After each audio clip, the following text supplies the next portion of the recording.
For this next section, we're going to talk about interpreting the data. You have all this information, and really, what do you do with it? So, I just want to go over exactly what each of these sections mean. So, you have capital gains, okay? Capital gains obviously come in short term or long term capital gains. You're going to see here, we're going to download these reports. And capital gains can come, like I said, short term, long term, over a year, under a year. Let's open them up. Let me show you right now, interpreting the data.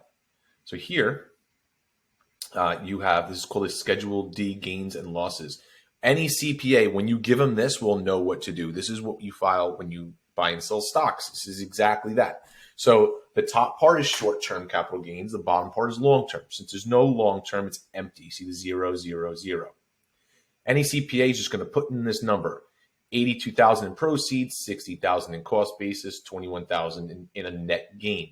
Now, like I mentioned in an earlier video, the proceeds, if you do receive a 1099-K, that's the form that these exchanges are sending you.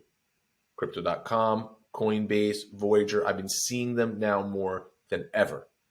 And what that is, it just tallies up this number. That does not mean they're not telling you the cost basis.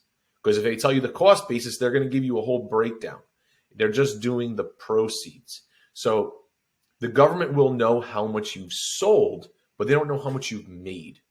They're not reporting that yet. So let's interpret more of the data. So we have your capital gains, income and costs. Income is really important, and I want you to stay on top of this because we just recently had a court case that came out, but don't get fooled by this. The government's not stupid. They know that eventually, income is income. That's reported on a Schedule C. It's like a profit, right? Or other income. When you receive dividends from stocks or you receive interest from an investment or from a loan, that's interest income. That's other income. And it's taxed at your income tax rate. So for people who have nodes, people who do staking, yield farming, you're going to get a number that's going to result in an income. And generally that's reported in a different spot than capital gains.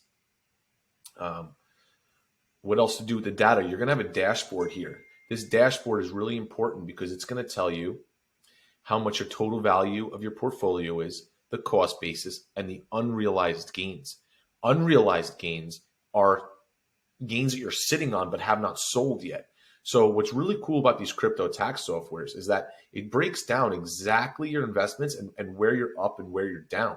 So for tax loss harvesting purposes towards the end of the year, you can say, oh, wow, I'm down in all these projects. Let me sell them and buy them back, or sell them and buy something else, because you want to lock in those gains. So in this situation, as we can go back here in the tax reports, we'll see that we're up 21,500. So if this was the end of the year, okay, we can go out and sell some of the Aave, sell some of the Dogecoin, sell some of the Filecoin and Sandbox, and then buy something else. Lock in that loss to bring down, we're going to bring down the capital gain so we don't owe as much. This is where planning comes in. So when you're working with a CPA, we talk about the planning aspects. We're going to talk about later because we have a whole section on how to save money. But this is just reading the reports.